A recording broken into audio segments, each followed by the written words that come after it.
Okay, we are live. Hello, everyone. Where's my teacup? Here it is. Ahem. Hello, everyone. My name is Matt, and I have 2 degrees, and welcome to the very first Teacup For One live show of 2022.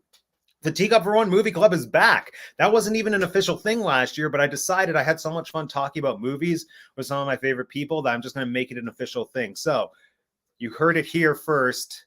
The Teacup For One Movie Marathon is an official thing. And this year, we are starting off with the Oscar Movie Marathon. We're going to be talking about not all the Best Picture nominations, because we don't have enough time, but a couple of them. And even some movies that weren't nominated for Best Picture, like tonight. Tonight, we are going to be talking about the Aaron Sorkin Amazon Prime original film, Being the Ricardos, the kind of Lucille Ball, I Love Lucy biopic that's not really a biopic. And there's a lot to discuss, because even though it wasn't nominated for that much, it was nominated for almost every acting award except for Best Supporting Actress. And don't get me started on that, or do, but wait till later. So we have an incredible lineup of guests here today. I'm so excited. And if you're joining us in the chat, please say hello. Let us know you're here. Join in on the conversation, because there is a lot to discuss with this movie. Now, first, we are going to bring in an old favorite here on the channel. Who's gonna be Tinker J787? It's Jeanette. Yay! Hey. Welcome back. Happy 2022. Same to you. Thank you for having me back. I've been yearning to get back here. There's been movies, and I've just been have all this pent up opinions. So oh, for sure. No, it's going to be interesting just connecting for all these movies, really, and seeing sort of what the Academy likes versus what we like, and if there's any kind of crossover, because I don't know that there is. But yeah, Jeanette, for anyone who might not be familiar, let us know. Who are you? What do you do? So I'm Jeanette. I'm Tinker J787 on Instagram. Essentially, what my Instagram is we're an annual pass holder family for Disney World that lives in Maryland. So I cover a lot of that. I also do cooking. Recently, I've done like a Marvel Monday series where I featured different ladies of Marvel. And I do a little background and talk about what I know about them or what I like about them. So that's kind of what I'm into right now. Brilliant. Fun. Well, always a joy to have you. I can't wait to hear your thoughts on this movie. All right. Yeah. Next, we're going to bring another fan favorite. It's Lauren from Castles, Capes, and Clones, everyone. Hello. Welcome back, Lauren. Yeah, happy 2022. So, yep, same thing. It's the first of 2022. I know, it's already February. I went a whole month with no live shows. Our last time together was the Christmas Carol one, and that was that was a whole year ago. That's so crazy.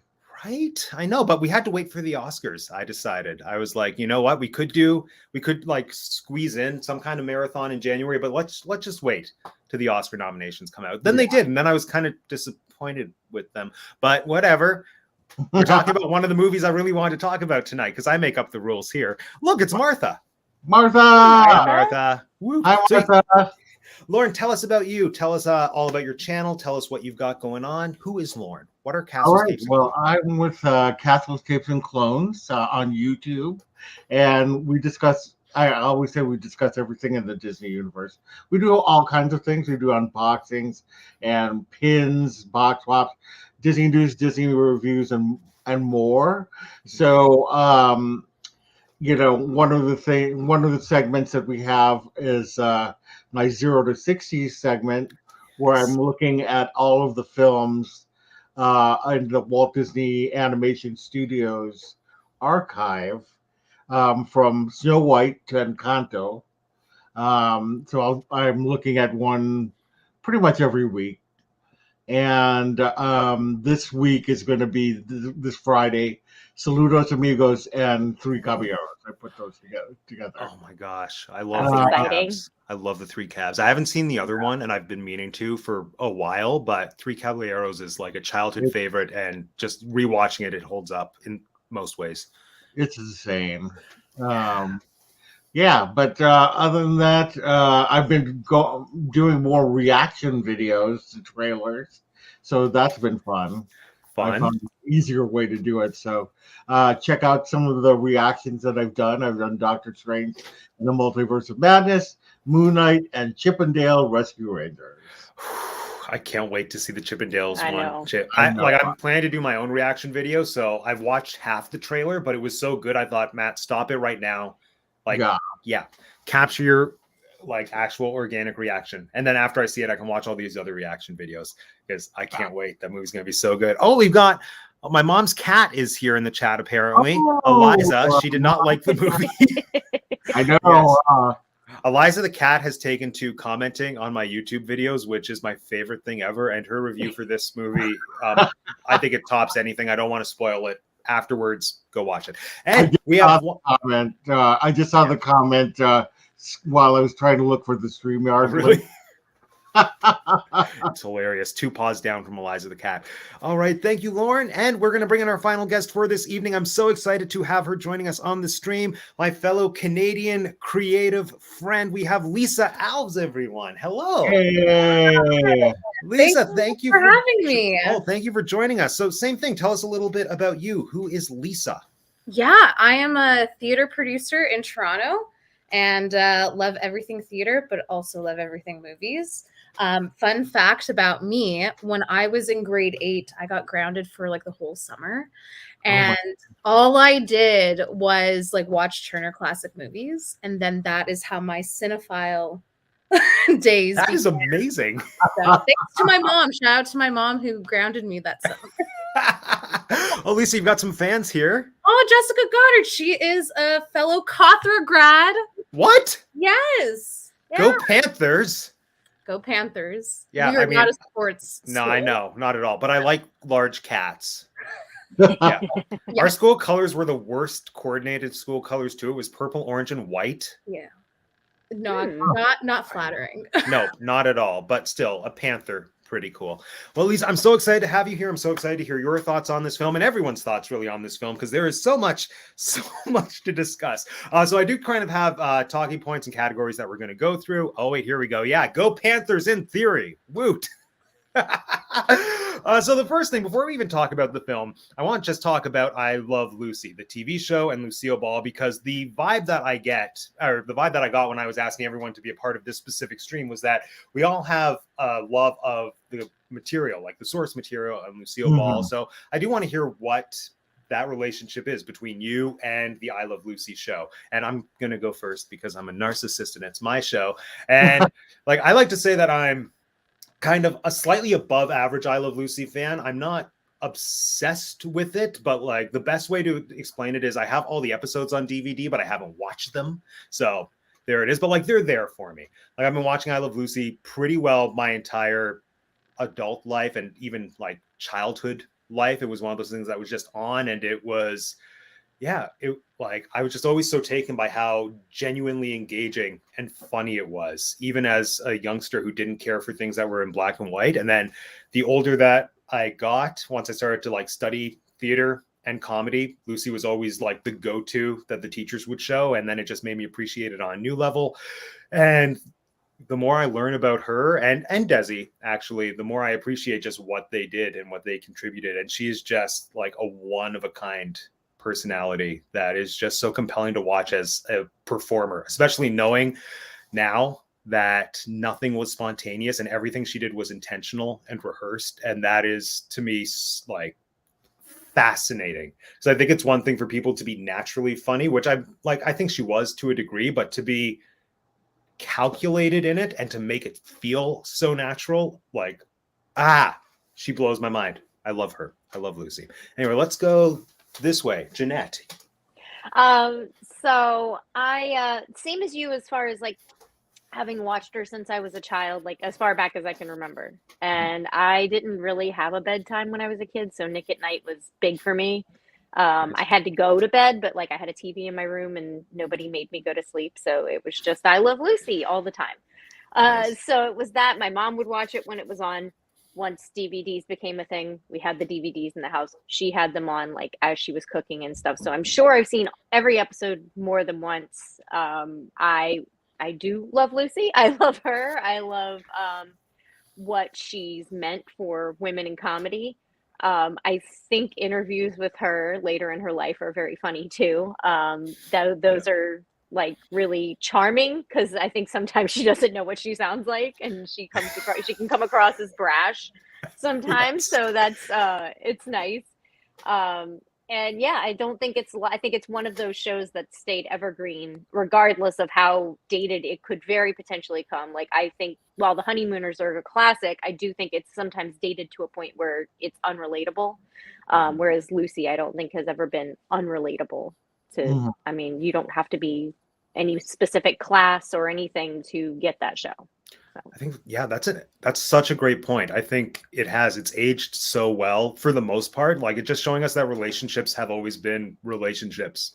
Yeah. And sort of the like social economic circumstances might have evolved a little bit, but at its core, like, people are always going to be people, which I love. And like, something I've just always found so charming that I feel like I don't see reflected that often in TV shows, especially from that time period, is just like regular working middle class, middle-aged people living their everyday lives. Like all the episodes where Lucy has like the women's club and then they're planning the talent shows. I'm like, this is so charming because I'm just seeing like women up like over the age of 30 living regular home lives, which is not something that, especially from that time period, that I feel I ever got to see. Like just women portraying themselves in a contemporary setting.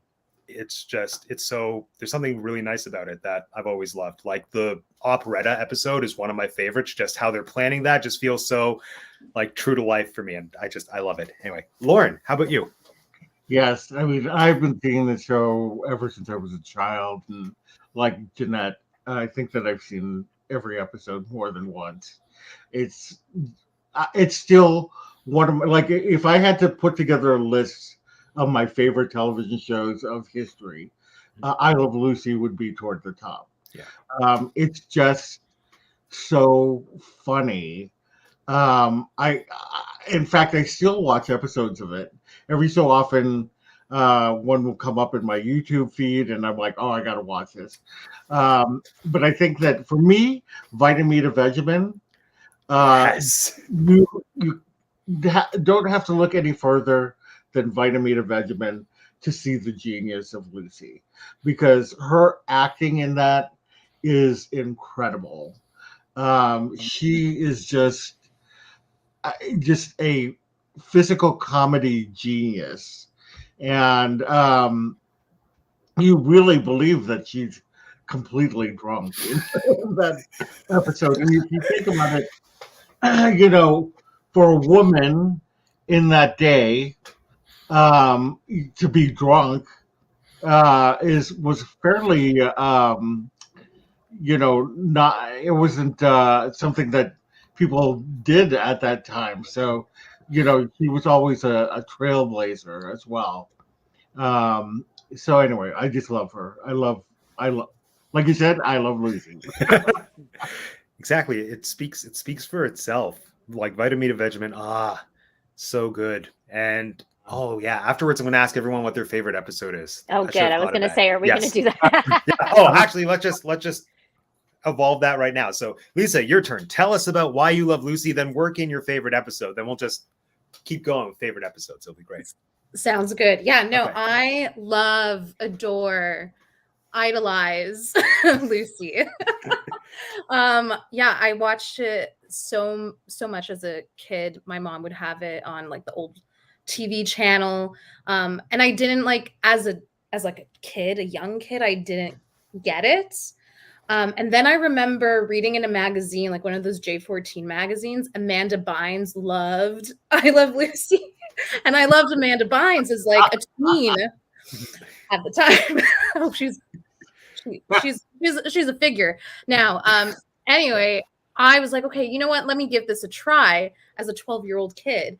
And I like swindled my parents into getting me the entire box set collection. I've rewatched it like 5 times at least. So I've seen all these episodes so many times. And I just think that like Lucille McGillicuddy, Lucille Ricardo, like she is a satire for the housewife in the 1950s. Like she was an awful housewife, like in a lovable, beautiful way. And I love that commentary.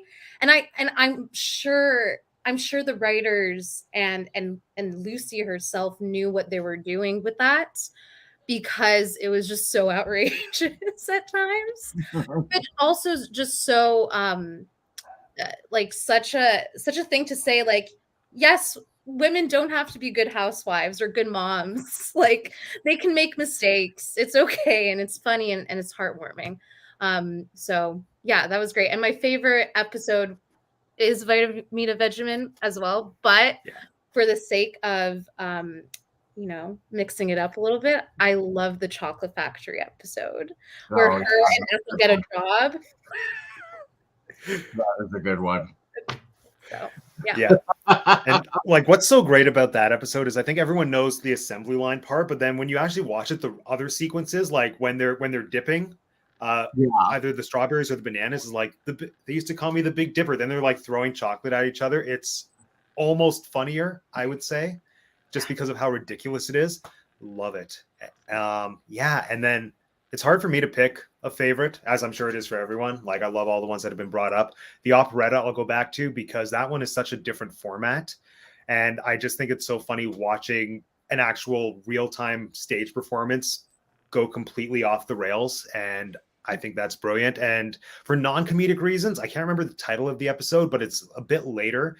And it's the one where, like, she's been watching this guy and like prep a performance number, and then she's like, oh, please just let me rehearse it with you once. And then the actual girl in the number gets sick, so then he calls on her to like fill in. And then the first time I was watching it, I was thinking, oh no, please, Lucy, don't embarrass yourself, I love you too much. But then she just shines, like the tension goes away and she smiles, and then she does an amazing performance. And then, like, that's the moment you realize all these seasons of the joke being that she wants to be in show business, but she's not any good at it. Like, she is good at it, she just like didn't get the chance. And then when she does, she's amazing. And then, like, you get to see Ricky actually being proud of her at the end, saying like, Lucy, you're so good. And from what I remember, I don't think he's all that surprised. It's not like, I didn't think you were talented, but you just see genuine pride coming from him because he does love Lucy. And that's just, it's beautiful. Jeanette. So I have like three bouncing around in my head, but the one I'm going to go with is, and I think it's because our family used to reference it pretty often because we would take road trips to Disney. On that note, the Chocolate Factory episode, I used to get so mad when I was a kid because that Soundstage Studio or Superstar Television or whatever, that was one of the scenes they could pick you to be in. And I didn't get that they wouldn't pick a kid. They needed like a teenager and an adult. I used to get so mad. I was like, I never get picked for the Lucy scene. I used to get so mad. But anyway, so there's I forget where exactly they were going. It was the road trip series of episodes. Hollywood? I think they were going to California. They must have been. Yeah. So they stop at a little shack and they get cheese sandwiches and they only have cheese sandwiches, and she takes it and she shakes the cheese. And so my dad, jokingly, anytime we would get a sandwich anywhere that was like just a regular old deli, my dad would take it and he'd shake the sandwich. Or like if we had, we didn't really get singles cheese, but like when we did, my mom would wiggle it like that. Totally in reference to the Lucy episode. So that still makes me like, I'm like crying laughing right now because I just still think it's so funny. Yep. The other one I was thinking about going with was the Brown Derby episode because that is, oh my God. Nose? And that was like with the nose, with the looking over the booth again, because I had gone to Disney since I was a little kid. I knew what the Brown Derby was. And I was like, that's a very fancy restaurant. You can't do that. Like I just thought it was so scandalous when I was a kid. So that one would crack me up too. Love it. Oh, I have one more. Oh, Vincent agrees with you. Thanks, Vincent. What's your other one? I have one more favorite episode. It's the one where they go to Italy and she wants for the wine. Oh my God. I've never laughed harder in my life. Oh, the woman that she was in the vat with, she didn't know how to speak English. And they told her what to do, but she didn't realize she was supposed to stop, and she was actually beating Lucy up and drowning her in the wine. And they had to literally pull her off of her so that Lucy wouldn't drown. Oh my God. Oh, that's terrible, but hilarious. Oh gosh. I love it. Ooh. All right. So I think it's clear. We all love Lucy. So this movie, I mean, it instead of just opening the floodgates and being like, what did we think about it? Let's kind of go bit by bit. I'm going to talk us through each character kind of from less important to most important. So we're going to save Nicole for last. But just quick go around, like one thing you liked, one thing you didn't like. And we'll elaborate later, but like just kind of a précis. One thing you liked, one thing you didn't like. One thing that I liked was I liked the character of Madeline. I liked seeing that perspective of the female in the writer's room.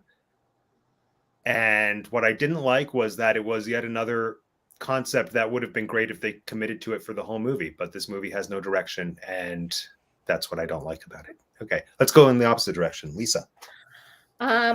J.K. Simmons. Good. Was phenomenal. I loved him. He deserves an Oscar for that. I mean, I will go more into this later, but I do feel like I want a William Frawley like biopic. Oh yeah. So dramatic, but like I want J.K. Simmons to win a lead Oscar for that. Anyway, what I didn't like, I'm gonna go with his counterpart. Like, what Nina? Yeah, Nina. Like that was the biggest. Nina? No, she's great. Like Yeah. she's an amazing actor, phenomenal. But such a problem for Vivian Vance. Like, Oh yeah. I feel so bad for that portrayal, and I know it's also because of the writing. But yeah, one of my least favorite parts. Fair. Oh yeah. Well, she's the first one on my list to talk about, so we'll circle back to that very quickly. Beautiful. Yeah. Lauren. I'm going to say my favorite part was Javier Bardem. He didn't look like Ricky Ricardo or Desi Arnaz, but if you close your eyes, he sounded like him. And I thought that he got his mannerisms down, the way that he stood. I thought I actually enjoyed watching Javier Bardem, and he was the one that I had the biggest question mark around. So I really liked him. The thing that I didn't like was, I don't know. I mean, it's the source material, but I just thought it was so sad. Yeah, fair. Sad movie. And this is my lipstick. Yeah, I would have liked to have seen a little bit more of the joyous times of making such a funny show. Yeah. And I don't know if that was by design or whatever, but it was just like consistently sad. I'll make one comment here. This was one little point. I know we're going to elaborate later, but I think when you say it was sad, I found a real lack of comedic relief. Just regular old run-of-the-mill comedic relief at times when maybe we needed a little bit. So I feel like that's in the same wheelhouse. Yeah. Yeah, that's what I'm trying to say is that there was just no break in the sadness. I mean, I didn't mind that it was a sad movie, but give us a little bit of something, where we're not continuously depressed during the whole thing. Yeah, no, I was hoping for more moments like right at the beginning when Vivian is having that whole discussion about the Danny Thomas show, and then it's like that back and forth. Even though it was serious, it was still funny circumstantially. And if the whole movie had more of that, which is like when I think Aaron Sorkin is at its best, it probably would have balanced things better, but it didn't. But whatever, we'll talk about it. So Jeanette. So my favorite thing, I was going to say in general, the supporting cast, but a few people have been named already. So I will go to Tony Hale. Tony Hale was my favorite as Oppenheimer. He's Oppenheimer. Yeah. So he was, but you two said my other two people, freaking Madeline Pugh and then also J.K. Simmons. But Tony Hale was in that list for me as well.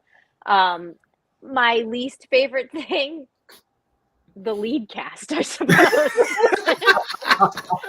Could I just say the the lead cast, and I will say the three top names on this movie: Aaron Sorkin, Nicole Kidman, and Javier Bardem, as one little package. There. Good way to put it. Perfect. All right, so I mean, first thing I wanted to talk about was Vivian Vance, but like, just quick shout out to Madeline Pugh and what's her face, maybe from Arrested Development. That's what I Like, keep calling her too. yeah, I I don't know know. her name. Bless her. And the older Madeline Pugh, I didn't realize. I thought I know this woman, but I cannot figure it out. It was Linda Lavin. Yeah. Oh my god! I didn't realize it until last night when I rewatched Yeah. it. Yeah, and I On- definitely think, oh, we have fun comments in the comment section. I'll take care of those in a second.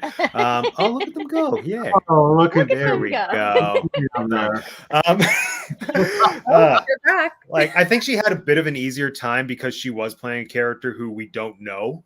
Like, we don't physically know, we don't know in terms of voice. And I just loved her performance. Like I said, she was one of my favorite parts just to watch. And I do think it was a little bit of that, because the struggle with this movie, and the struggle that I have with any movie like this, is I can't accept one actor playing another actor very easily. Like, I had that problem with the Mr. Rogers movie, Beautiful Day in the Neighborhood, I think it was called, with Tom Hanks. I was like, I could tell this is an incredible movie, but that's Tom Hanks. Tom Hanks He's doing his playing best. known people. I Yeah. had Walt Disney syndrome through this whole movie. I was Yeah. like, I cannot accept you as this person. I just can't. No, it was do the same with I accepted him. I thought I liked him as Mr. Rogers. He Like, put off- I He put off liked the him, vibes, but but he didn't. At any, I don't know, the Yeah. communication on the face. yeah, it was a tough one, and it was the same thing, or it was even worse for me with that Ryan Murphy show where it was about whatever happened to Baby Jane, No. and then Oh yeah. That Yeah. was yeah. and it was I mean- Susan Oh, Sarandon yeah. and Tamara from That's Julie good. Taymor's Titus playing those other two. I was like, no, I can't. My brain doesn't connect these dots. I don't like it. So yeah, that's an issue that's probably going to come up for me a lot. So I just had to make that known that I don't like famous people playing other famous people. So there it is. Or specifically famous people playing other screen famous people. Like, if you know someone else's mannerisms and what they look like so well, because by the nature of their fame, it's because they were on screen all the time, then like, just, yeah, I don't envy people who had to do it, but we're going to tear them apart right now. So Nina Arianda as Vivian Vance. I don't know if anyone watched my video, so I'm not going to go into too much detail because I've made a 20-minute video talking about all these people. But the basics of that are, I personally loved her because I love her as an actress. I think she did a great job for negotiating, like, acting just a role with being an actual person that I'm familiar with. And I do think that came with, like, it was easier for her because she's not on screen as much as the other three. But I kind of hate how she was written, and I feel like it was borderline misogynistic, where it was like all she really did in the movie was complain about not being hot enough. And I'm like, obviously that's like a shred of what Vivian Vance was struggling with. But this movie, one thing I did like for the writing was that it gave me pretty much new information about every actor that I didn't know, coming from someone who knows like a bit more than the average person about the I Love Lucy cast. Like, I felt like I learned new things about Desi. I felt like I learned new things about Bill Frawley, Lucy herself. But then when it came to Ethel / Vivian Vance, it was just like, you picked the most superficial thing, Aaron Sorkin, to get caught up on with this person. There was undoubtedly so much more about Vivian Vance than just her feeling self-conscious and like not great about how she was being forced to be portrayed. I'm like, you could have done so much better, Aaron. So yeah, that's where I stand on that. What are our other thoughts on Vivian / Nina? No. I felt Open like floor. her being that character that you're saying Mhm. kind of played into, I don't know if we were supposed to feel it the whole time, but there were definitely a lot of times where I felt like Lucy was almost the antagonist, or not a villain. I don't use the word villain, obviously there is no villain, but like I felt like she was the antagonist in a good portion of scenes where we're supposed to not necessarily feel sympathetic for Lucy, and maybe that's why they played into that, because we were supposed to feel that. But to say there was intention in how anything was done is questionable. So I don't know. I do know that they did try to keep her at a certain weight and a certain look back in the 50s. So that is accurate, but it was just so sad. Like, it was, there was no joy to Vivian Vance or Ethel. It just felt like aside from that little exchange that you were talking about at the beginning with the Danny Thomas show, there was really no joy to the character, and that was the thing that I found most, disturbing. Yeah, Lisa. Yeah, I mean, like, I think Nina did the best that she could. She's a fabulous actor, like I said before, but like I don't understand the casting because Nina was like 36 when she filmed this role, and Vivian Vance was in her like mid 40s when it was being filmed. Mhm. And I know they cast Nicole Kidman, like she's older than what Lucy was. So I don't quite understand going younger, especially since like Ethel and Vivian Vance were ridiculed for being like an older woman, even though, and like still be like marrying an older man. Like there was a lot of intricacies behind Vivian Vance that were completely missed.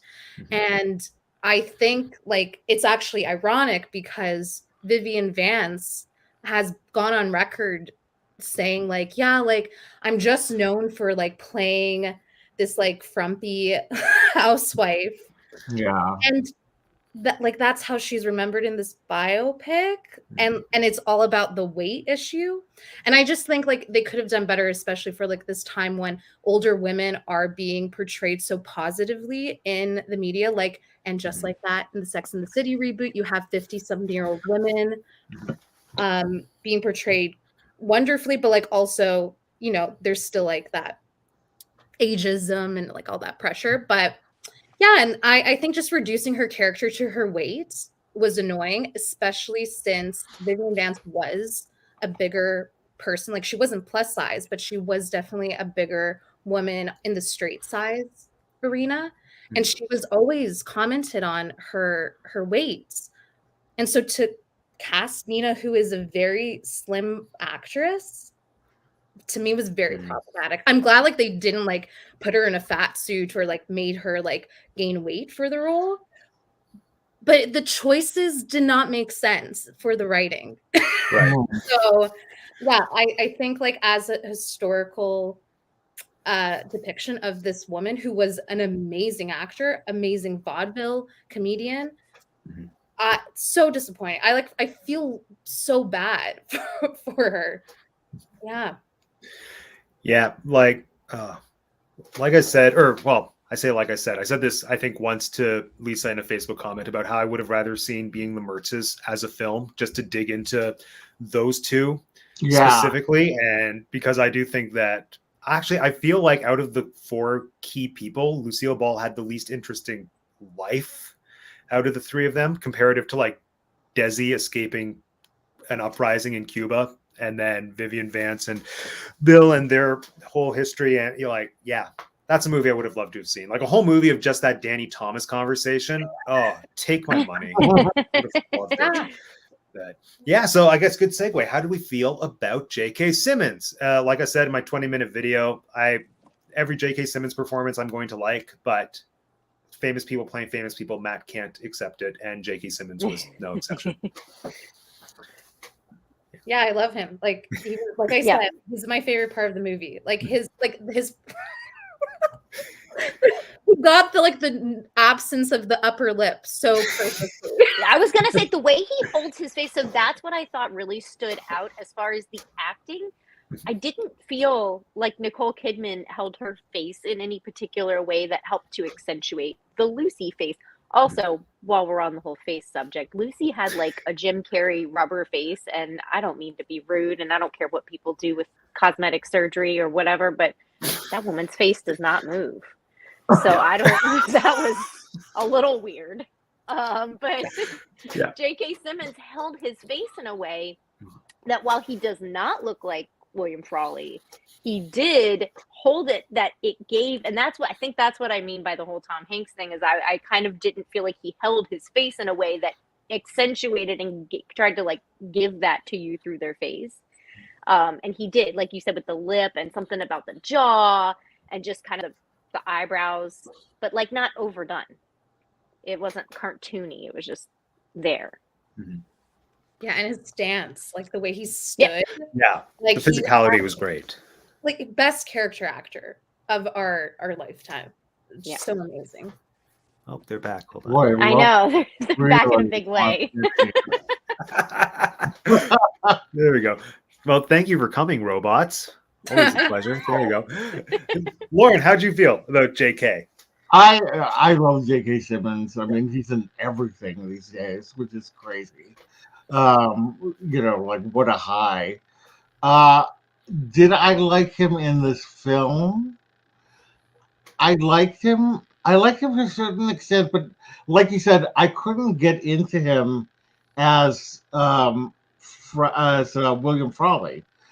For some reason I just couldn't. I just saw J.K. Simmons, and that was the difficult part for me. But did I think he did a good job? Yeah, I thought that he did a great job. And that's my feeling. Yeah, I mean the Danny Thomas conversation. I'm just gonna keep going back to that. So Yeah. good, so engaging. Sounds like I'm gonna knock out a 7-year-old. I have no problem with that. So, I think he had the most range Mhm. in performance. Like he would go from grumpy old coot to like a little more heartwarming, caring guy, and I Yep. thought that was interesting. Yeah, and he's like just William Frawley. I think it's an interesting character. By character, I mean like a person, like an interesting person in history, because he just on I Love Lucy had a very sort of stoic, dry presence, which based on what I've heard, he was just really not invested in it. He would learn his lines and not know what was happening the rest of the episode. He would just show up and do it and then go. So I think that just kind of lends to almost more mystery about me thinking like, what is making this guy tick? And I want to know. And what was I getting at? Yeah, I think he's a fascinating person. And I do think that J.K. Simmons, I've watched the movie at this point probably 3.5 times. It's background music for me now while I'm doing other work. Mhm. And there is a lot of nuance that I appreciate. I was watching an interview with the entire cast right before this, and something that was layered in that made his character make a little bit more sense to me was like in real life, apparently the friction between him and Vivian Vance was because as soon as she saw him, she muttered something to Lucy about how am I supposed to be married to this old guy? And that just kind of like broke his heart. And then there's that line in the movie where he says, nothing shatters a man like the first time he hears a younger woman calling him old. Yeah. And then just hearing that, I was like, oh, okay, so like that's what's driving him. Fascinating. And like I love that. Again, give me a whole movie just of him and Vivian Vance. But they didn't. They gave us this. They gave us being the Ricardos. So there we are. Yeah. All right. So now let's talk about the Ricardos. Javier, how we feel?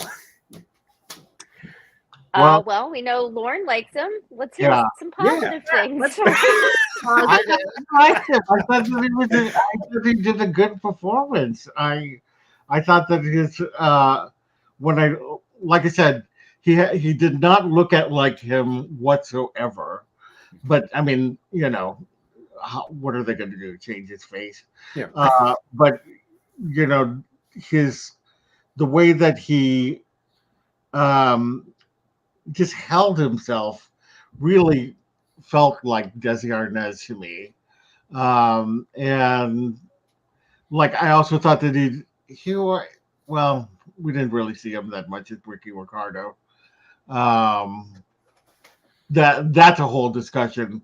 The whole I Love Lucy sequences, which I hope we'll talk about because I have something to say about that. But anyway, I liked him. I don't know. I just thought that he was good. Yeah, like my issue, like I've said, is that Javier Bardem as a person terrifies me, and I will never not be. I'll never not be scared of him, and I blame No Country for Old Men because that's really one of the only things I've seen him in, and it was the first, and I can't get away from that. And like even when he was trying to be cheerful, Desi, it still read to me very like you're being nice now, but you can turn on a dime and threaten to kill me. And that's like my favorite moment of his when he told Oppenheimer, I'm going to reach down your throat and like tear out your organs. I'm like, there he is. Like that's Javier. He was cast for this moment. I thought the same thing. Yeah. I was like, oh, yeah. and I don't know, he doesn't look like him, but even past that, like his performance was great, but it was Javier Bardem. I don't know, and it's not just him not looking like him. I think in your video today you said something about it too, where Ricky's voice is just a little bit more up here, and Javier Bardem's voice is just so him. It looks like, it sounds like he looks, you know?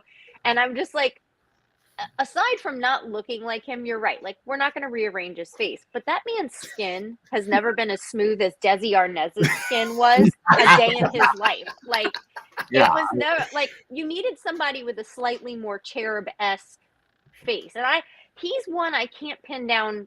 Like, I can't think of who else I would have put in that role. There was nobody that came into my mind that I can't get out. Yeah, like so, you know, who am I to say? Because I can't think of anybody better, but I'm still team Oscar Isaac, personally. Ooh. Yeah. Wait, who did you say? Oscar Isaac. Oh, my pick. Isaac. That would have been Interesting. better. Yeah, I didn't like Javier Bardem. It would surprise me though. Like, I do agree with Lauren that like his voice was surprising to me. Like, I think he sounded close to Desi Arnaz. But my thing is, like, Desi was a cute kind of hot, if you know what I mean. Like, he was a cute man. Yeah. Like, he was adorable, and like also, like, you know, he had like an attitude and like jokey sass. But like, he was a cute looking man. He was handsome. And Javier Bardem is like a smoldering kind of hot to me. And so when it comes to like being attracted to Desi, I don't buy it with Javier Bardem, because it's like, it's so there's like no surprises. If you know what I mean. Like, I fell in love with Desi Arnaz when in the episode he plays Babalu and like goes ham on the bongos. Yeah. Because it's so aggressive and you don't expect such like a sweet look. I have it as a Funko Pop. Yeah. Nice. Oh, look at that. So like if Javier Bardem were to do something like that, I'm like, yeah, you're already look very aggressive. I'm not surprised. You have nothing to surprise me with. But I do think that like it was nice that they explored, and I think Javier Bardem really got that chance to explore what it felt like for Desi to have a wife that was being accused of being a communist supporter because of history. Like, I didn't even consider that, like, when I was like, you know, fangirling for Lucille Ball as a teenager. My only issue is like, I would have, if I was the casting director, like hired and cast someone who's like unknown. Like, why not? Like, why this couldn't have been a Cuban actor? Yeah. I'm like, why are not Cuban? Like, why are you hiring a Spanish Oscar actor? Isaac is. There you go. Cuban? Like half, I think, or he has the ancestry. It's there. Yeah, or even like a Latinx actor. Like, why go with a Spanish European guy who doesn't look like him? Yeah. But he did do a good job. But yeah, I just like, we'll talk more about the writing after, I'm sure. But yeah, I think like he wasn't the worst part, but he like definitely wasn't my favorite. Yeah. Yeah, I'm on that page. Yeah. Fair enough. Oh, my mom says I would have been great as Desi. Thank you, Mother. I see it. I literally thought that. I was like, whenever I was thinking about for this episode, I was like, who would I cast? And I'm like, well, it's gonna sound silly if I say Matt. I see it. Get some bongo drums. You got it. Yeah. No, I mentioned before we started, I want to write a one Matt play that's just about Desi Arnaz and like do it at the Fringe Festival. I'll learn how to play bongos. It'll be great. That'll be the 2023 goal. The bongo monologue. The bongo monologues. Yeah. Oh my God. I'll produce it, Matt. I'll produce it. Really? Done. Deal. Coming next year. I'll live stream it on Teacup. It'll be fantastic. Half joking, but actually not really. I need a project. That might be it. Yeah. No, fun fact. Like I said in my video again, he was my age when all of this was happening. Or I think he was like a year or two older than me. But to me, that's fascinating. Just imagining being like having lived as long as I have and thinking like having to deal with all of that he did by his mid-30s of like escaping Cuba and then Fighting in World reinventing War how II. television works. And did he fight in World War? Of course Yeah, he did. Oh my yeah. gosh. Yeah, he Yeah. goes, and then boohoo for you. You got older. I had to go fight in a war. Yeah. Yeah, So like sorry, Desi. you're aging. He's fascinating by merit of the fact that he, as explored in this film, always takes the back seat to Lucy, which obviously she's the most engaging person on that show and in that relationship. Like, you just want to watch her because she's Lucy. We love Lucy. But then it sort of shadows an equally fascinating person. So, yeah. Oh, what do we got here? Another fan of Desi on the bongos. It's a classic. Honestly, it's like it's fulfilling to watch that scene of him just going. Yeah, it was really good. Yeah. I'm gonna watch that as soon as this wraps up. I can't wait. So I guess now let's do it. Let's talk about Nicole We as had Lucy. We came to it, and I just think it's interesting. Like, kind of what we mentioned with Javier Bardem is, like, there's no way that this movie was going to get made unless they had someone very A-list playing Lucy, and kind of Desi, I think, as well, which is just like the unfortunate reality of how it is. And it was supposed to be Cate Blanchett originally, as, like, I'm sure we've heard by now, but then she dropped out to work with, I think, Scorsese or Coppola, one of them. Oh, was it Guillermo? She's in the Guillermo del Toro joint. No, I don't think the movie was she it. dropped out for has come out yet. But yeah, but we love Cate. I was gonna say I'll take her in anything. God, I didn't know that. Yeah, it was supposed to be Cate Blanchett, No, and then it's there's worse like because I know what we could have had. Oh wow! Well, I was gonna be like, do we think The woman I was was equally able to play skeptical for Katharine her? Hepburn. for Oh, I God's haven't seen sakes. that one. You haven't seen the Aviator? Aviator? No, should I? Yes, just for Okay. her role alone. Like, she's amazing as Catherine. Okay. Yeah. Maybe I'll That's give one of that the a movies watch I've after seen the this. most times in my life, I think. Really? The It's a Aviator. palate cleanser. Wow! But That's great. yeah, like, I think what I read an interview with, I think, Sorkin and maybe Lucille Arnaz, where they didn't outright say Nicole was our last choice, but they were talking about how upset they were when Cate dropped out because they were so invested in her playing Lucille, and she was evidently fantastic. And then when she left it, they were just in a place of like, who is literally left that can do this? And by Oh that, my like, they didn't gosh. outright say it, but what they meant was, who is famous enough that we can And cast in free. this role and available Yeah. that can pull it off. And then I think Nicole Kidman was just like there. Available. Yeah. She was there. She was kind of the right age. She was famous enough. Mm-hmm. There it was. And yeah, like, her performance, for me, I went into it not having good expectations at all. So maybe it's because I expected nothing that I was, like, I don't want to say impressed by her, but I didn't hate her. I guess that's what I'll say. I didn't hate her. And she had a lot of moments that I did really love purely as acting moments, like the lipstick at the end. Like, to me, that was just so sad and beautiful when she's like, this is my lipstick. And you just see like the one tear come down. And then she uses the adultery lipstick handkerchief to wipe the tear away. I'm like, I didn't notice that.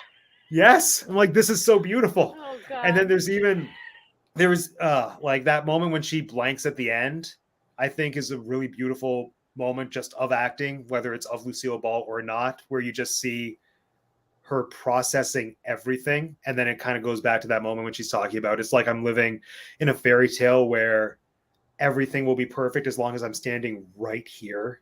And then you just have that, like, tragically beautiful moment at the end where she's living her fantasy, but like, there's just, Nicole Kidman, I think, is a phenomenal actor as somebody who can portray emotion and can act. And I think this role allowed her to have a lot of moments of that, which maybe favor the performance.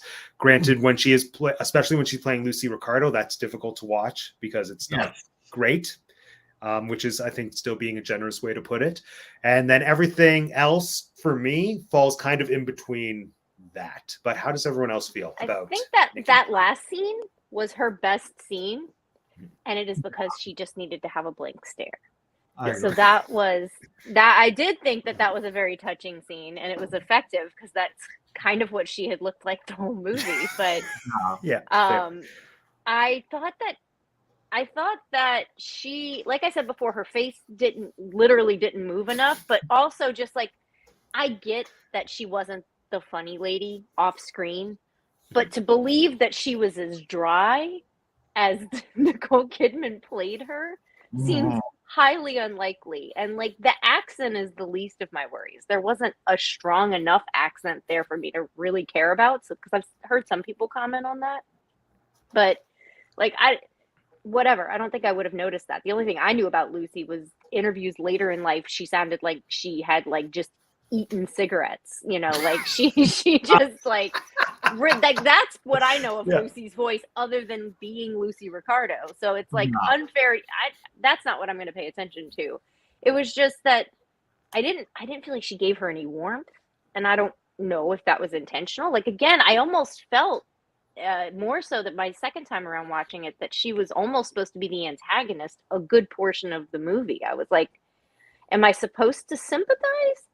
Or am I supposed to feel like maybe she is the drama, she is the problem? So like, that was kind of where I got. I was like, seems like maybe you're crazy and like everyone around you is trying to please you. And, I get people accused you of being a communist, but then you were like, well, I was.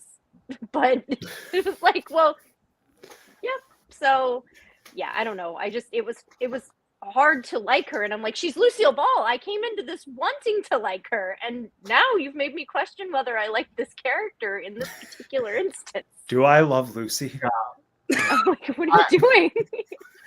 I totally agree with what you were saying, Jeanette. I think that she, like, with her face not moving and her being such a physical comedian, that you would think that her face would move, and that she just didn't have. Again, it was such a sad movie. There was no joy there. There was nothing. There was no moment of levity for a comedian that was that big. And I get the fact that this was a stressful week that they were living through, but I would have liked to have seen a little bit more. I did like, actually, Nicole Kidman as Lucille Ball. I did not like her as Lucy Ricardo. I thought she was horrible as Lucy Ricardo. But I did like her as Lucille Ball. And that end scene that with the what do you call those? The napkins? Oh, the handkerchiefs, the adultery handkerchief. Like, what are those things called? Yeah. I thought that was a great scene, and how she just kind of like snapped into, okay, let's do a show. Let's forget about this for 30 minutes. And the strength to her character. In terms of her being an antagonist, I don't know. I mean, I got it. I got the fact that she had the weight of the world on her at that moment. Her marriage is crumbling. She's pregnant. She's just been accused of being a communist. And so I got the fact that she was really tense during that time period. And I do know that she did have those conversations with Vivian Vance about her weight. And so that was actually a real thing. Yeah. So anyway, I don't know. I liked her as Lucille Ball. I did not like her as Lucy Ricardo. Well said. Lisa, how about you? It's so interesting. I actually liked her as Lucy Ricardo more so really? And I think it's because like I like bought into like the whole clown aspect of it. Okay. And like I could see how like Nicole Kidman used the source material of like the series to like build on that. But like I get it, like it was way too caricature. It was way too like over the top. But for some reason I was like, this is better than like her trying to be all like assertive and aggressive and like tough. Because although like Lucille Ball was that in the studio, in rehearsals, at the table, there was no softness, like you guys are saying, right? Yeah, my biggest my biggest thing going into the movie was like, oh my god, Nicole Kidman can't hold an accent. I don't think she's a great actor. From like practical magic to Top Gun to like Bewitched. Like, guys, like I don't think Practical magic. Stiff all the time. She's so Yeah. stiff. I know she's so stiff, and like I always hear her like fall into like her Australian lilt, and I heard that when she was like playing Lucille Ball, but not when she was playing Lucy Ricardo. Okay. So I just and I don't think it's so much about her face not moving for me. It was the way that the makeup was. Like Lucy is such an iconic look with like the big lips, the really super like arched eyebrows, the flaming red hair, and everything seems so toned down. And so there's a part of me that was like, Nicole Kidman is a big enough actor to like really advocate for herself and like what her character looks like, that she wouldn't have like stepped up to be like, I want to look like this iconic person. So yeah. Fair. Oh, and we got some comments here. We do have some Moulin Rouge fans. Oh yeah, Moulin Rouge. I like that movie. I despise that movie with all of it. Yes. Oh, I'm sure we'll talk about it one day, Lauren. Yeah, I think Nicole Kidman as an actor is a very good blank slate that sometimes emphasis on blank. Yeah. Yeah. Like I think she's very good at being neutral, and sometimes she can color it in ways that work for me. But I definitely agree for like most of her performances, usually I'm not into it. This one I liked more so than others. Like Moulin Rouge has whatever. Oh, I'm hearing myself echoing. There it is. Fun. So yeah. Well, she might get the Oscar. She might not. We'll see. Who would we have cast then? Because if Cate Blanchett's off the table, and we don't want Nicole, who would everyone on screen have gone for? So for some strange reason, when we started this discussion the first night we watched this movie, which I think was the day it came out, because my mother-in-law was in town, and she's like, we have to watch Being Ricardos.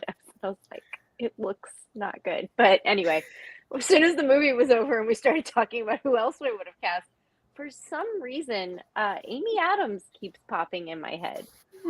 I don't know why, but that's who I cannot get out of my head. Maybe it's the red hair thing. I don't know. Oh, we lost Lisa. I'm sure she'll be back. Okay. I'm sure she'll pop in. Yeah, maybe because I know that she's fully capable of doing serious and funny. She's fully capable of doing physical comedy as well as comedic relief. Like I've seen her do every end of the spectrum and do it well. So, good. See, everybody I've said this to is like, the hell are you talking about? Like, why? And people have thrown all kinds of things out. I guess Deborah Messing's known for doing a really good Lucy. I didn't know I think she did it on Will and Grace. Yeah, she did. Yeah, I didn't know that. So, I mean, I haven't seen it, but it was the first name that came into my head because I do know that she would be capable of it.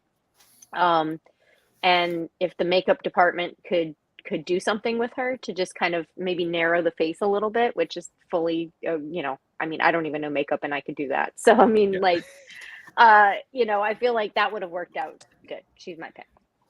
Cool. Oh, we got Lisa. Hi. I don't know what happened with my computer. For a while, I thought you were just really like intently listening because I couldn't tell if you were just very still or frozen. Then you disappeared. I was like, okay, I guess it was frozen. So you basically, I'm not sure how much you heard, but Jeanette's pick is Amy Adams as an alternate Lucy. Yeah, that's a good pick. All right. Is there a dog? I hear a dog. No? Not Lisa's. Not mine. No one has You a heard dog? my cat earlier. My cat was meowing. Okay. Phantom dog. There it is.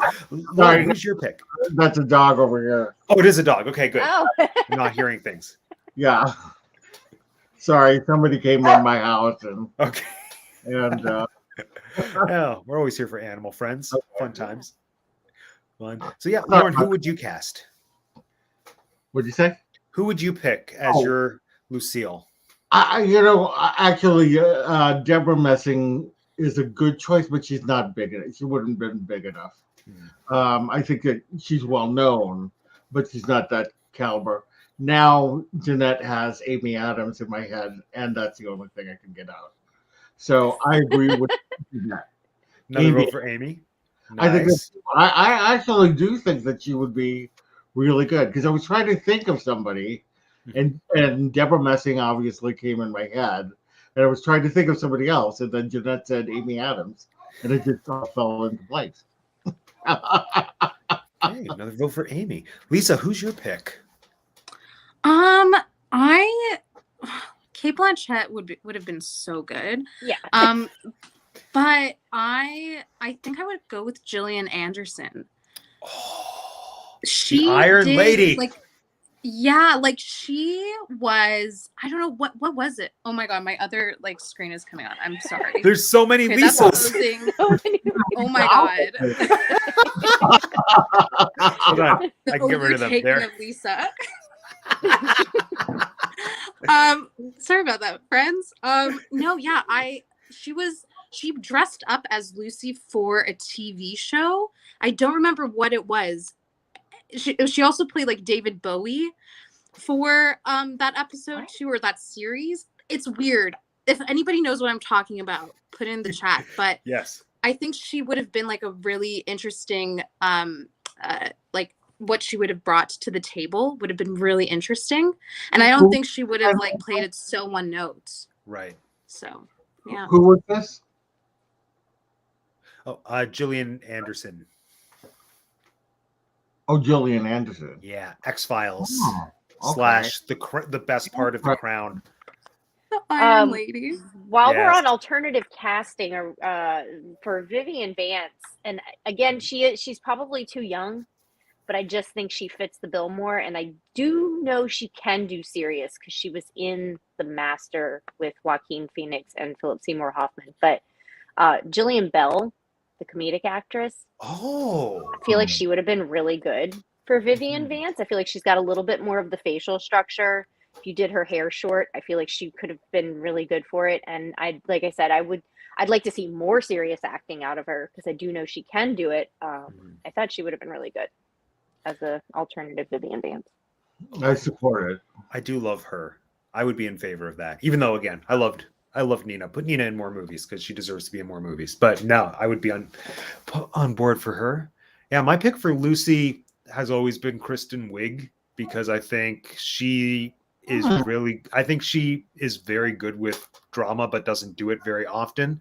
Yeah. I can't remember what movie it is. I think it's not Friends with Kids. That's a totally different movie. It's a similar type of movie where it's kind of a comedy, but it's not. And she's married to to John Hamm, and they're just supporting characters, but like there's nothing funny about her role in that film. And she just plays it so well.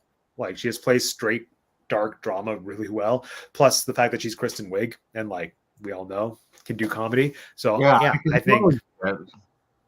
think she would have. I think That she was would my have struck husband's that balance. choice. Was Kristen Wiig? Really? Yeah. Nice. Oh my God! Here, Gates McFadden from Star Trek. Is that the doctor? Oh, I don't know think who so, that right? is. Yeah, That's not the Beverly Crusher. yeah. Isn't that Beverly Crusher? Yeah. I Yeah. think so. Yep. I couldn't. I was like, I didn't want to. I'm always like, I just want to. I want to say what's his face's mom, and now I can't think of his name either. Oh, she was Wesley. Crusher's- What's his name? Wesley Crusher's. Yeah. Yeah, Will Wheaton. Yeah, no, I would have been too distracted if she was cast because I have such a crush on Beverly Crusher. So Don't know who this is. I'm gonna look it up after. Oh, But funny, it Star comes back Trek. around to Star Trek because Iconic Lucy, hair, as we all the know, most iconic hair. the most. Well, Okay, that's Love her a bold hair. statement. Lucille Ball is the reason why Star Trek is a thing. Oh, Like yeah. she is, yeah. is Like true. she advocated for like not the next generation, like the original series with William Shatner to like Mhm. continue, and she also made the A-Team happen. So she was a Didn't powerhouse. she own the Roddenberry rights at some point? Maybe Yeah, I'm wrong about that. Maybe. I feel like I that's think a thing. so. Feel like that's a thing. I could be wrong. Yeah, like I know she was definitely the reason that Star Trek happened because Desi Lu supported that, and she gave us a lot of amazing shows that you wouldn't normally associate with her. Because, yeah, like there was a really great quote I read from her. I can't remember what it was. Something about talent versus opportunity, and how it's something like talent is meaningless if you don't have opportunity. I don't know if that's exactly it, but that was the general vibe. And even just watching interviews with her, like in her older years, someone was saying like, you gave this person their career. She was like, no, their talent gave them their career. He was like, but you gave him the job and then we wouldn't know about the talent. She was like, I guess you can put it that way. So she, like, I just love that about her, was that she was somebody who advocated for getting She people's liked work good seen. Television. Exactly. It's Like, like, she, I want TV to be good and last forever. and just adore her. All right. So no way to segue, but let's talk about the writing and Aaron Sorkin now. Yay! Oh Yeah. my god. Like, how familiar was everyone with Aaron Sorkin prior to this? Because I do think that that's kind of part of how we consume Sorkin work at this point in his career. Because I went into it excited because it was him, but then I realized I don't like him anymore post Molly's Game. Because I don't think he's a good director. I think he can clearly have a film get made by merit of who he is. But when I think about his work at its best, it's when other people are interpreting it and he's not left to his own devices. Like Social Network, I think, is fantastic because Fincher made it work. But I think, yeah, when he's given too much power, he doesn't focus it, and it's not good. It's not good. I agree. Yeah. I thought that this felt like I felt like from beginning to end, it felt like maybe it was originally they had thought maybe it would be like an hour-long episode series or maybe a half-hour episode. Like, it felt like it was going to be a series at some point, or it felt like it started as a biopic that was just going to be a general biopic that then they thought, oh, well, no, let's just make it about this 1 week. So, like, I couldn't decide if it started as a show or if it started as a biopic that was supposed to be a sprawling biopic, and then they decided to narrow because those stupid parts where the people who, this drove me nuts, how you don't like an actor playing another actor who's acting. Yeah. I could not stand when they started it and they had those testimonials of the people who were like older and they were Jess Oppenheimer.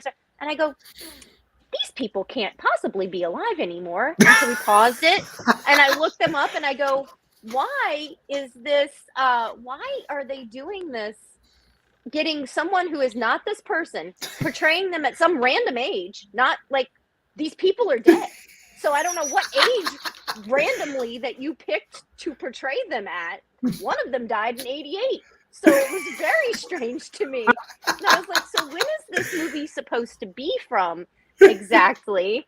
So I that really threw me. I was like, that's not Madeline. Like that really, and I felt like those were stuck in to create whatever it is that we got in the end. I was like, this didn't go where it was supposed to go. And then they had to hobble something to make that work. So that was kind of one of my major gripes. No, and there was no purpose to that being the format. Oh, sorry, I'm interrupting Lisa. I have to get this out because it annoyed me so much. Because if that's the format you're going to go with, then make it a fake or make it a mockumentary. But they didn't. It was just there so that they could plug in all these Wikipedia facts and angry. Anyway, Lisa, as you were. No, I was going to say the same thing as Jeanette. Like I searched up when they died, all these writers. Yeah. But there was like historical inaccuracies that like I caught, and it was the biggest one was when after she did The Big Street, she was a brunette, but like in The Big Street with Henry Fonda, she is a redhead. Like she had already become a redhead. Yeah. So like I don't understand why they wanted to do that, or like maybe it was just an oversight. Maybe they don't even nobody ever saw The Big Street in the writer's room for this movie. I don't know. Whatever. And also they didn't really explore how problematic Bill's alcoholism was on the set. Like they kind of just surface leveled it. But overall I just found it super, I could find it very confusing for somebody who doesn't know Lucille Ball and doesn't know her story generally, because the back and forth was so unfocused.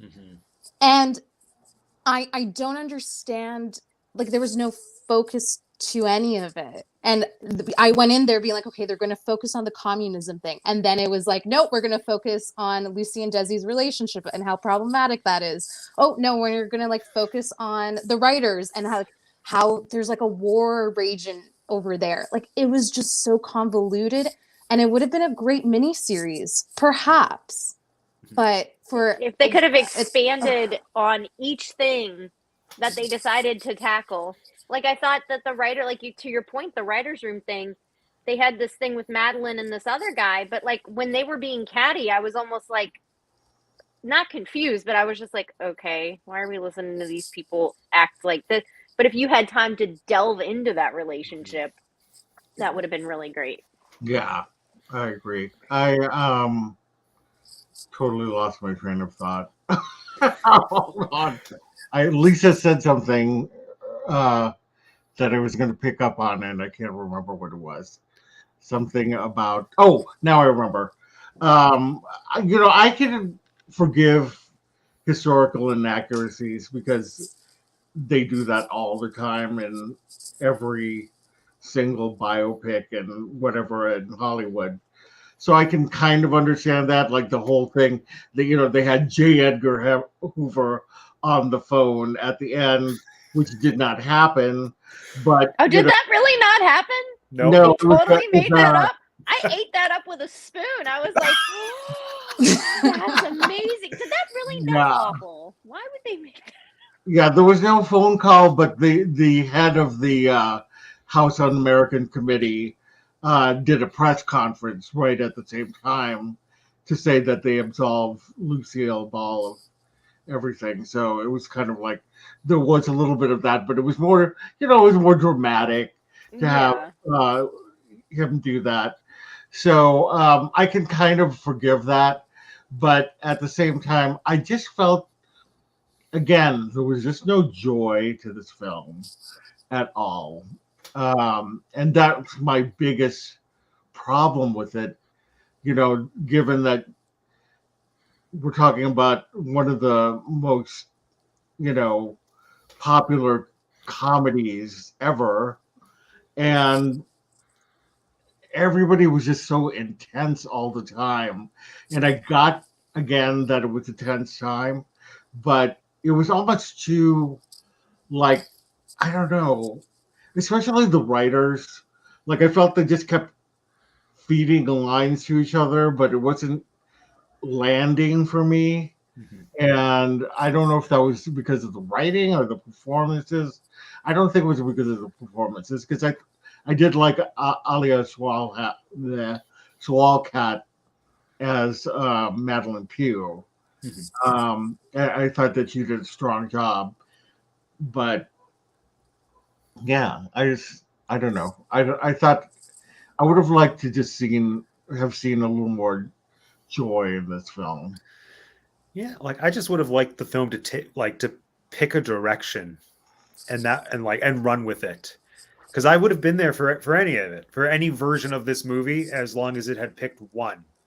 And yeah, like it's such a Aaron Sorkin thing that he's done before, where I think he's really good at having a concept in past works and then just committing to it. And the simpler, the better. Like the Steve Jobs movie, even though mixed reviews, I thought the format of that was brilliant because it was just real time, 3 extended scenes about him doing a product launch and then just seeing, like, filling in the gaps for yourself about how his life and career has changed in between now and the last time you saw him. And like, so simple. It's just like product launch, gaps, and then it happens again. Did Sorkin he did the Fassbender one, right? Yeah, the Fassbender. Yeah, that's the one I like. I do like that one. Yeah. Oh, I didn't see the Kushner one, or not. I didn't either. So I was like, I don't want to speak about one I didn't know, but I do.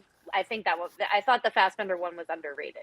Yeah. And in that respect, I thought Sorkin did fit because Steve, that makes sense to be dry and not humorous and no joy.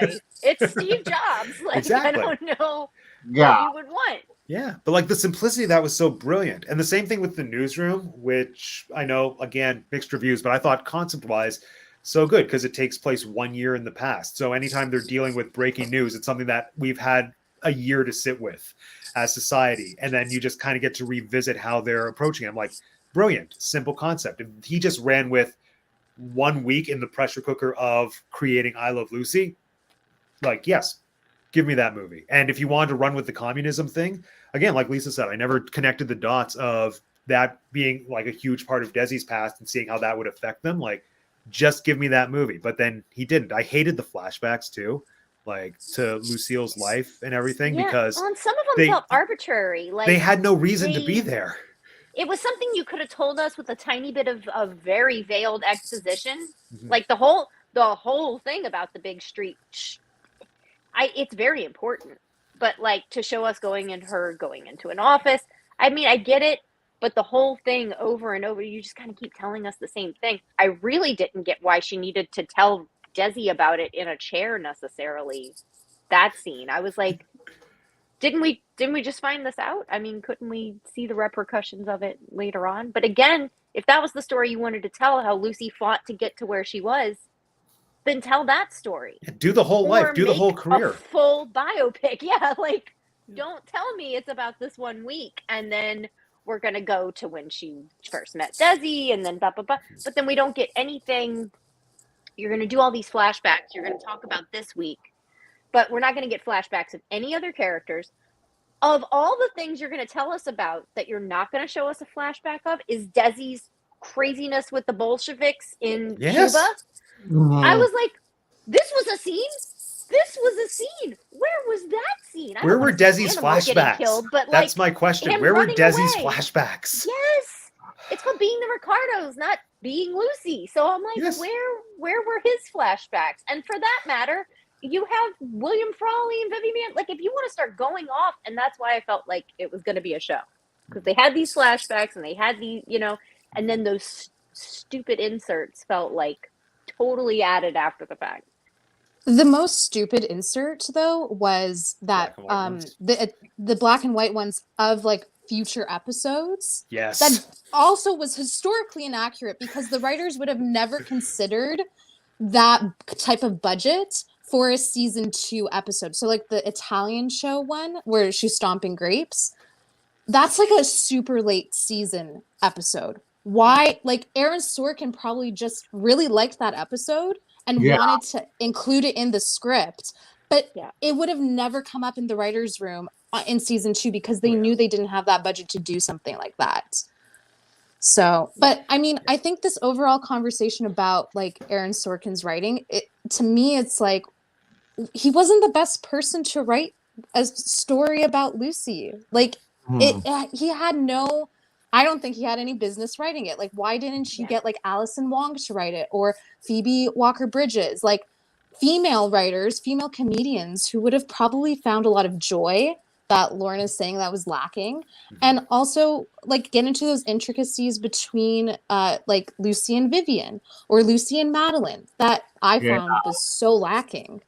So they keep referencing how close Madeline and her were, like really bringing it up, and I was like, well, I haven't seen that once, so I don't know what you're talking about. Like you're gonna tell me, but you're not gonna show me. And I was like, the things you're showing me, you could have told me, and the things you're telling me, I'd like you to show me.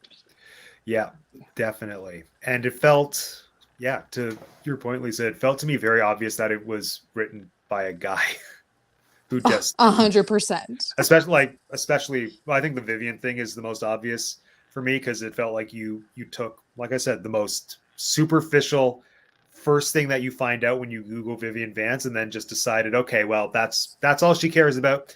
Here it is, and there are so many other people that I think care about Lucy more than Aaron Sorkin does, and it's not even like I think he could have written a good Lucy movie if he played to what he knows, which is the television industry. And the things that I do think work about this movie are the things that lean more into that, again, like the Danny Thomas conversation, but he just didn't pick that focus. And if he is going to do the movie, again, like I think do it about the things that you are passionate about that relate to Lucy's life instead of stretching it. If it's the TV production aspect of it, then very much give us that, but then there should have been more writer's room, and they're like, where's Oppenheimer's background? Like, like if that's what you want to talk to us about, keep going with the TV production aspect of it. Yeah, but he Mhm. tried to do too much in such a short amount of time. But we are apparently getting an Amy Poehler directed documentary in like a month about That's Lucy, what I heard. Yeah. which I'm yeah. Really? You know what? I just think it's so interesting. Like as soon as you said that, Lisa, like give us like put a woman in charge who is a comedian. Like Amy Poehler, she's doing it. It's granted it Yeah. is a doc, so it's not going to be exactly soul fulfilling the way that I want from a Lucy movie, but it'll be a palate cleanser, I'm sure, for this. Oh, and we that definitely is need one. yeah, exactly. And reportedly, that is like a full life documentary, just committing to Lucy and everything. And yeah, Lucy Arnaz Jr. has said it's fantastic, but she also said that about this movie, so we all know she's biased. So Mm. there it is. Yeah, yeah. Although she has been open about saying like past performances of her parents that she didn't like. So yeah, she Yeah. does like this movie, so I have to also take that into consideration. Like she knew them the best, so there it is. But yeah, Sorkin could have been so much better, but it wasn't, alas. All right. Anything else we want to discuss for the movie before we move on to the game? I don't think so. Oh my gosh. No. Okay. Well, we'll do the game, and then I'm Oh, sure one if you think thing, of anything, The yeah. music was underwhelming. Oh, I yeah. kind of was like, this could have stood to be like, this could have blown us away. They could have done something either new sounding or they Yeah. could have done something with funk. Like, I don't know. I was just like, when you, to Lauren's point, when you don't have any joy or comedic Yes. relief in your movie, music should really be another character. Mhm. And when you have a really serious drama, it usually is like the score gives you something, feeds you a little bit of emotion. I didn't even notice the music because I tried to go through and I was like, it was shot okay. It was shot like a Sorkin movie. It's Yeah. dark. People are walking and talking. I mean, I always think of that Family Guy episode where they make fun of Aaron Sorkin and it's just people going, they're walking and they're being shot face on. And then you see it's like one of those old style things and it's the hallway picture just keeps looping. Going and back. they're just walking and being filmed from straight on. And that always cracks me up. That's all I can think of when I think of Aaron Sorkin. And usually, and I'm because like, that's exactly what he is. it is, and it works for West Wing and for Steve Jobs. I don't think it worked for Lucille Ball. Nope. Whew. Oh, Sorkin. All right. So, hold on. I'm going to get this already. For today's game, contestants, please grab something to write with, a piece of Okay. paper. So, for today's game, it is called Lucy or Nikki. So, I'm going to give you a fact, and you have to tell me if it is about Lucille Ball or Nicole Kidman or both. Whoa. Yes. This will be fun. Yeah. And then there will be a bonus round. Oh, hold on. I forgot to reorder these. Just for myself, like I have them all lumped together. So like all the Lucy questions are together, all the Nicole questions, I have to rearrange the order. Okay, there we go. Here we are. So yeah, if you just have a piece of paper that says Lucy and one that says Nicole, oh, and then I guess one that says both, have those ready and then just kind of hold them up when you have your answer. Oh, and the answer will always be one of those three, Lucy or Nicole or both, but the answer is never neither because I'm not that tricky. Okay, here we go. This person was married twice, or if it's Nicole, has been married twice. Married twice. Okay. And feel free to play along in the chat as well. Bob Hunt is here. Hi, Bob. Oh, Bobby Hood. Hey, Bobby Hunt. Sorry, I realized your comment was like 20 minutes ago, but yeah, thank you. I got distracted because Aaron Sorkin makes me angry. Okay, married twice. Let's see our answers. 3, 2, 1. Nikki, Lucy. The answer is both. Ah, They when were- was Lucy? Oh, she got married after Desi. Yeah, she got married after Oh, Desi. I forgot about. Why didn't I? Of course not. Yeah, there's this really awkward interview with Barbara Walters where she's with her husband, and then Barbara asks her about Desi, and then she goes off for like a good 5-minute rant about everything that was wrong with Desi, and you could just tell that she's angry because she's still in love with him, and then her like present husband is just awkwardly sitting there silently. Yeah. Oh wait, hold on. We got another. There we go. All right. Oh, so far Bob Hunt is winning. There we go. Okay. Get this up. Oops. I'm dropping all of my stuff because I didn't prepare. All right, next. This person's first on-screen appearance was at age 16. This person first appeared on screen in front of a camera at age 16. Okay, we got one Lucy. Got one Nikki. The correct answer is Nicole Kidman. Lucy's first on-screen appearance was at the age of 22. Oh, I thought she made some comment in the movie about being 14 or something. Yeah, I did too, but she said she's been in the business since she was 14. So she was performing, I think, like vaudeville type deal prior. Oh, right.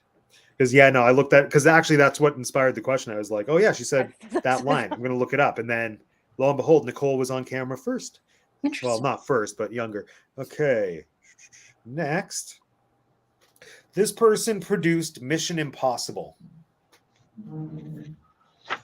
This person feel like produced this is a Mission trick Impossible. question? This is such a trick question. Such a trick question. She was dead Maniacal before the laugh. first one ever came out. What Is there like a TV series? This person produced Mission Impossible. Oh, there was a TV series, I think. Okay. Yeah, there was. All right. I'm gonna do. I'm But also remember, Nicole was married to Tom Cruise. Yeah, I know. Well, and they owned a production Yeah, company. that's why I together, don't didn't they? believe. It was Lucy. There we Yeah. go. Aw, I thought Yeah. it was both. Because I would have thought that Nicole Kidman wouldn't have wanted to have anything to do with Tom Cruise. Well, I thought they Every owned one time- together, like Brad and Jen, and I thought they had one together. But yeah, Lucy produced the original TV series, and Nicole has had nothing to do with the Mission Impossible film Oh. franchise. Well, good for her. That was for the best. That's actually my proudest trick question in this entire thing. Good. Actually, no, there is another one that's kind of similar, but it's more obscure. We'll get there when we get there. Next. This person was nominated or has been nominated. Tenses are confusing because one of them is dead. Nominated for 17 Golden Globes.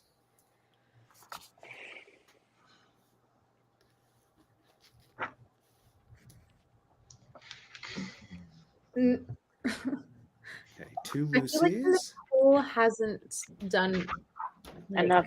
Well, no, that's Golden Globes if they're does the same. If they're the same number, I'm gonna die. If it's I know. Wouldn't that be hilarious if it was both? That It's would not. be great. It's Nicole Kidman. Oh, I didn't think that Lucy had that big Yeah, of a you're body right. to it outside of I Yeah. Love Lucy. Yeah, I thought because maybe it was, Lucy like, was production nominated. credits. I can't remember how many. She was nominated for a couple, but not nearly that many. Like maybe five or six. Yeah. Yeah. Martha got a point. Bob Hunt got a point. My mom's cat This got is a the point. worst I think I've ever done at one of your games. You're in second place. Going to prove that Tied I with really Lisa. don't like Nicole Kidman. So, Lauren's in first place, and then there we go. All right, next. Hold on, delete this. This person was born in Hawaii.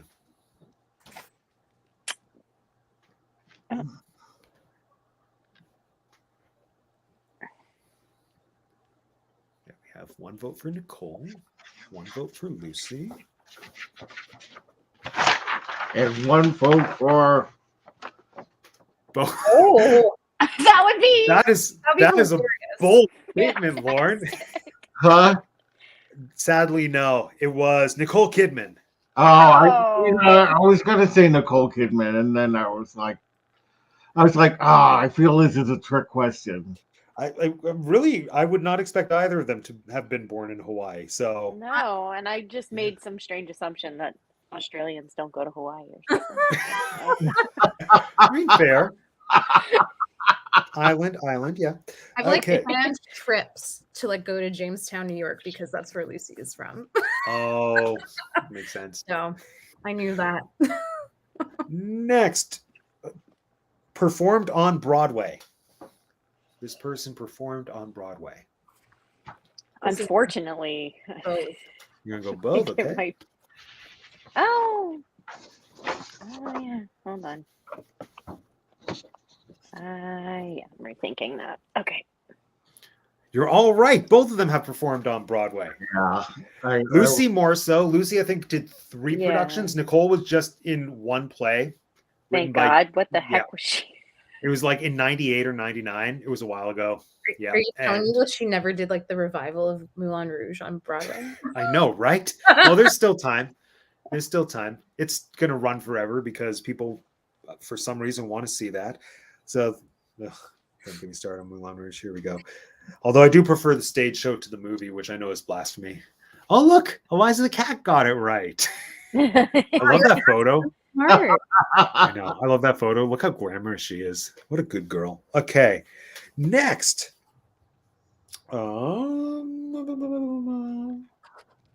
This person appeared in The Facts of Life. This person appeared in The Facts of Life. Was there another? Can I ask a follow-up? Another? I probably won't answer it because it'll give it away, but sure. No, Let's never ask and see if I can. Okay. I'm just gonna go with it. Okay. Yeah. You and your trick questions tonight. I know, right? It was very difficult to source facts for this game. Hold on. I'm so okay. I'm gonna just do. Okay. I can't. The correct answer is Lucy. Oh my god! I should have gone with my When gut. was there another Facts of Life? Or was she on wait. it? Oh, Lisa, did you not say Lucy? No, I did, but then I changed it like right at the split second. Oh, I'm taking your point away. Okay. Thank you for your honesty. There we go. There you go. No, okay. This is very much a trick question because she was in a movie called The Facts of Life, Yeah. which has nothing to do with the TV show. Yeah, I was like, oh. Yes. Oh, I was very proud of that one. All right. 3 more before we move on to the bonus round. Next, this person had her face featured on a U.S. postage stamp. This person has had her face featured on a U.S. postage stamp. Okay, we got one Lucy. We got one Lucy. Yes, you're all right. okay. Nicole Kidman was featured on an Australian postage stamp, Oh, well, but good not for a them. U.S. postage stamp. Yeah. Okay, next. Okay, this person is the winner or was the winner, has won, whatever, past tense, whatever, not giving it away. 2 Primetime Emmy Awards.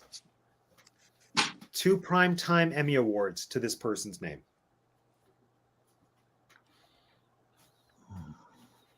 Okay. What primetime movie or primetime anything has Nicole Kidman done? Maybe that's our clue. Giving away the answer. Okay, we got 1 vote for Lucy. Got 2 Lucys. Although I think I'm wrong. And another Lucy. Yeah, it's another Lucy. It's Nicole Kidman. Lucy Yeah. won way more than 2. I Okay, think she hold won. on. For what? Nicole, I think it's Big Little Lies. I think it's Big Little Lies. Ah, damn it. That's Lies. streaming. Yeah, I know. I thought that was a Golden Globes thing, not an Emmys thing. Yeah. Oh, it's the Emmys. Award shows make no sense. We know this. That's Just what like the Oscar movie marathon's all about. part of the Oscars, you know. Yeah, I tried to count how many Lucy had won, but it got confusing because there was cross categorization. But yeah, she won, I would estimate, between 8 to 10, mostly for I Love Lucy, and then some of those not as great spin-offs that were in color for some reason. Yeah. All right. Next, final question of the regular round.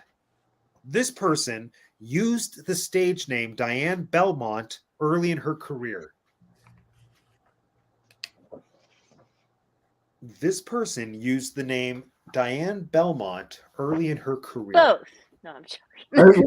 I'll crack up with the both. It is actually, it's not both. Can you imagine if it was both? I would love that. No, it was Lucy. Okay. Okay. That would have been incredible. I know. That would be hilarious. All right. So I'm going to tell you your point totals right now. And then, Lisa, since it's your first time joining us for a game, you get to pick Jeopardy style how many points you want to wager for the bonus question. Oh my All god. right. Like all of how much can I do? Up to all of them. You have 5. Okay, You're- 5. 5? Yeah, Okay. all in. Jeanette, you have 4. All in. Okay. Lauren, you have 6. All in. Okay. Here we go. This is what I like. Committing which is not what Aaron Sorkin did to a vision for this film. I'm going to read you a quote. You have to tell me if it was spoken by Lucy or Nicole, or both. It's not both. I'll tell you that now. Okay. The quote's this: "The thing you hate about yourself tends to be the thing everyone likes about you."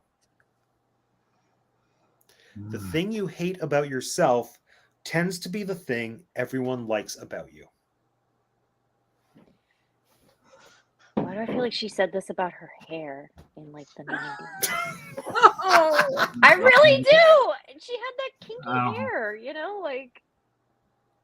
Jeanette, you have one. It was Nicole Kidman. Oh, I knew it. She said about her hair, didn't she? No, I'm just, I'm actually not sure. I'm not sure what the context was, but no, I tried very hard to find the most Lucy sounding Nicole Kidman quote that I could. It was probably Yeah, that was a good one. That was a good one. No, and Lucy said very similar things to that, but no, that itself is a Nicole Kidman quote. So yeah, congratulations, Jeanette. Woo! This goes to show gambling can pay off, or you can lose everything. There it is. Like Lauren and me. Right. So I guess before we close things out, one thing we haven't really spoken about, just this movie in the context of award season and just awards shows in general, because there's such a weird thing. Do we think that this movie is award worthy at all for the performances comparative to the other ones that came out in the last year? Or just what are our thoughts? I don't think it is. No. I don't think it's award worthy, and it feels like a TV movie. And if you're an actual movie and you feel like a made for TV movie in the old respect, not our modern TV, those aren't TV movies, but in the classic respect, it feels like a TV movie. And that to me is a telltale sign that you should not be nominated for Oscars. Yeah, I actually, Jeanette said it best. I totally 100% agree. Yeah, no. Yep, no. It's the movie where like they only get one nomination, and it would have been for J.K. Simmons. But like, I don't think it shouldn't be critically acclaimed. Like the writing was off focus, the direction was weird. Yeah, no, no, not it. Yeah. I think there was enough other good movies. As I said before we got on air, The Last Duel could have used this spot in the Oscars, but they gave it to this. So thankfully it's not up for best movie, and thankfully it's not up for writing. It's up for two arguable performances, one way or the other, and then J.K. Simmons. So yeah, well said. Like, I haven't seen any of the other Best Actress nominated performances, so I can't really have an opinion. Again, for the reasons I said, that I liked her performance in this, I wouldn't mind if she won, but I do still think there are better out there. I still have to see the others. Rachel Zeigler was kind of an upset, or I don't know for me, but I think she felt like the obvious or the easy choice to win for West Side Story because it was a beautiful, like, good performance. While at the same time, would I say best of the year? Maybe not, but I still I think that's the biggest snub. And now that she's out of the running, because I do think she was the obvious choice to win, but clearly not because she didn't even get a nomination. Like, now I think in my mind, Nicole is the only other one that kind of makes sense. But again, I have to see the others. Did anyone see the other best nominated actress performances? So I haven't seen them yet, but I have every intention of watching The Eyes of Tammy Faye prior to the Oscars. Yeah, I want to do that too. Yeah, I'm obsessed with like that story in general. And then I think I want to try to see Spencer. I don't think it has a lot of it's not high up on my list. I got lots of things I want to see other than that. I honestly did not know Olivia Colman was in a movie this year. I don't even know what I'm looking at the list now. What was she in? The Lost Daughter. The Lost Daughter. And then Penelope Cruz in Parallel Mothers. Another one I have absolutely not heard of. My mom really liked that film. Parallel Mothers? Really? It's by Pedro Almodovar. And it's all in Spanish. Oh. Yeah. my upstairs neighbors are doing things. I got distracted. Like if I had more time, and who knows, maybe I will try to watch all these because I like to see what's nominated for the acting awards specifically, just to see where people's heads are at. And Spencer, I'm very interested in, especially just because we're kind of in a Princess Diana phase right now, where I think it's been enough time that people are collectively interested in revisiting her. Well, I guess like obviously we have The Crown and now this movie, and then the Broadway musical, which severely underrated. I mean, it's a hot mess and kind of trashy, but it knows what it is. I know. I was like, the bits I've seen, I'm like, I would like to see the whole thing. And I know The costume, can you can still see it. It's on right? Netflix. The Yeah, costume okay, changes thought so. are amazing, Wow. just purely technical wise, because the whole show is pretty well just a fashion show of every iconic Princess Diana look. And again, I'm all about commit to whatever your direction is, and Princess Diana did. It's very superficial. It's just like, she wore this outfit once. How do we craft a song around it? Here it is. And I'm like, there's not much substance to that. Is there a more delicate way to explore the life and times of Princess Diana? Absolutely. But The Crown is doing that. So just give us the flashy, superficial musical that would have made the real Princess Diana probably very happy, because she loved musicals. So there it is. Yeah. And who knows if Kristen Stewart does a good job. I've heard she's fine, so that'll be interesting to see. Isn't there like a gay twist to Spencer? Is there? Yeah, that's what I've kept reading about. I haven't seen it. Between her and who historically? Who's the? I don't know her name historically, but like it was like one of her assistants or like one of the monarchy's maids, not maids. I don't know. But yeah. Yeah, and that's why I was like, oh, that's nice that like they cast Kristen Stewart. But I think Kristen Stewart's a good actor. I don't always think she's done great performances, but I do think she's a talented actor. So I'm interested to see this.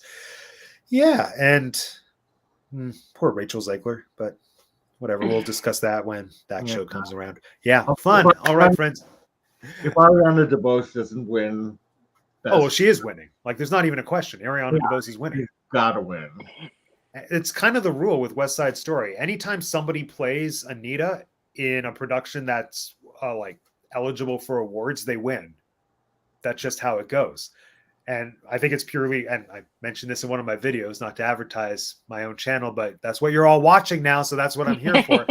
My video about Anita, I pretty well just say, just by merit of how well that role is written, and the fact that it requires somebody who can sing, dance, and act at the absolute top of their game. Just by merit of finding someone who can pull off the role, you're going to find somebody who's worthy of getting an award. And that's what they did with Ariana DeBose.